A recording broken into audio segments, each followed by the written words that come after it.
This morning, we're going to spend time talking about the power of body language and how it can help you effectively communicate the way you want to be perceived. Joining me now to explain more is our friend, Dr. Frieda Birnbaum. Dr. Birnbaum, good morning. Thank you so much for joining us this Friday morning. I always love chatting with you. As always, thank you so much. Okay, so talk to us about body language and what a confident person looks like. What do they exude? Well, a confident person looks a little bit like you, but whatever.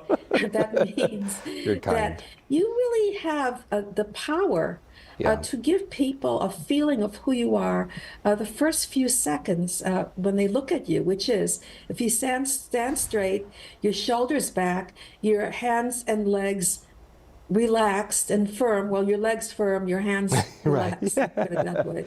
That way. Then that shows confidence, and you feel more attractive, and you feel that you really are in touch with the person you're talking to. Yeah, and Dr. Birnbaum, there is a difference between confidence and being arrogant. Yes, for sure. Now, there was a saying, you have your nose up in the air, your chin up in the air. Well, there's some truth to that. You have your chin up, or you're looking from side to side, or you're rolling your eyes up and down. And most of all, when you're going like this, you're attacking that person. And often, by the way, presidents do that. They will go like this to show leadership, or they'll have their hands out to show that you can trust me, especially Donald Trump, if you ever notice. He goes like this. You can really trust him.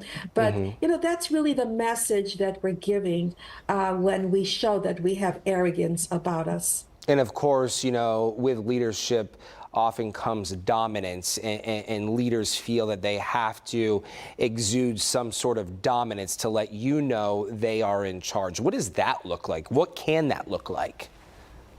Well, there was a famous experience that we saw years ago with Putin and Bush, President George Bush, when he came to visit, and President Bush was trying to put his arm around him to show dominance, and Putin kept trying to avoid it till Putin opened the door and trapped him and put his arm around him. So that shows dominance, and a boss will often do that to a person that he's working with. It's never the other way around. Yeah. So posturing and body language is very important. I know a lot of this conversation is focused on men. Do we see this with women as well? Well, women often what they do is they flirt. That's the way of getting their message across. So they'll fix their hair, they'll fidget with their clothing, they will continue to keep moving in some direction to create attention, where a man will actually mirror what the woman is saying. He'll copy it, and then he'll look at her intensely, and that's when you know that they're flirting. That's fascinating. Yeah. That really is interesting. Okay, talk to us about this 7-38-55% body language rule.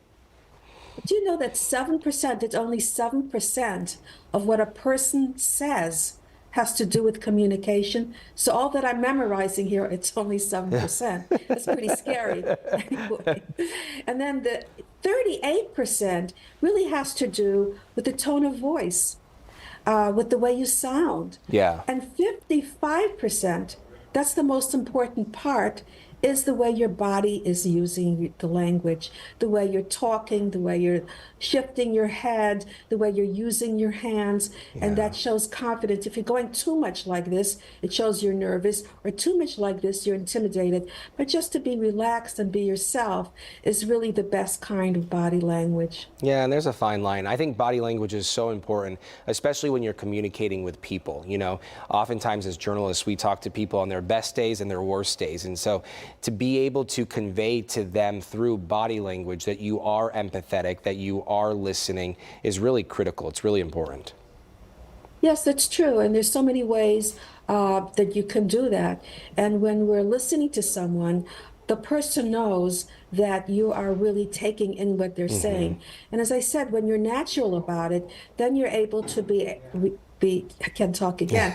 Then you're able to respond to what that person is saying. So it's very important. Listening is something that seems passive, But really, that's the strongest type of body language that you can have. Just absorb it, take it in, be comfortable. And the best questions are the ones that are responding to what's being said to you. Yeah, and there's something to be said about body language. This was years ago, I mean, more than a decade when I studied abroad in Spain. And when I got to Spain, I did not know a lick of Spanish. I knew hola, and that was about it. I didn't even know como está. And I lived in a Spanish family's home. Lola was our house mom, and she only knew hello and yellow in English. And so it was really powerful for her and I to be able to communicate through body language without knowing one another's language. And so it was fascinating, and it was really interesting to see how our relationship evolved through body language with not having any words said for several months. Absolutely. Notice the body language, even when you get on an elevator. There's a certain language. You know, the elevator is 25 feet long. Usually that's the large elevator. And if there are two people on it, they go on either side. And then 3 or 4 go in the middle. And then 5 or 6 go into the corners. So right away, everybody's vying for their space. So next time you get into an elevator, watch, everyone's going to be shifting to make themselves comfortable. So that's a language in itself. So you better watch out. Don't stand too close to somebody, and you know they'll think there's something wrong with you there. Matter of fact, they'll get off the elevator. I have a rule. If I get on the elevator, before I get on, if somebody looks suspicious, I don't get on that elevator. Yeah.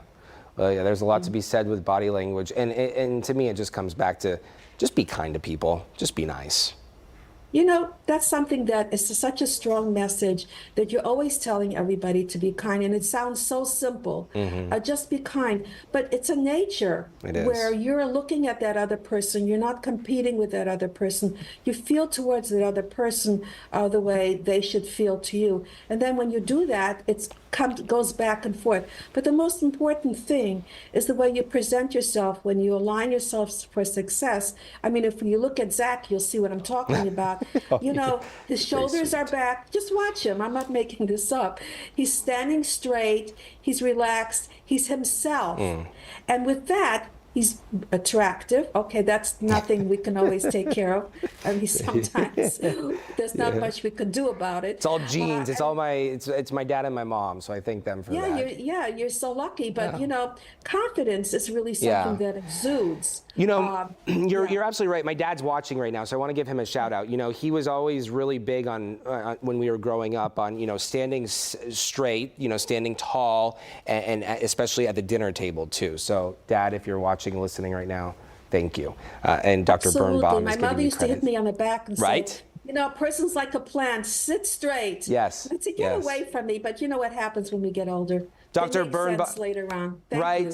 As always, thank you so much. Thank you. Love My chatting pleasure. with you. Thank you. Have a great weekend. We'll talk to you soon.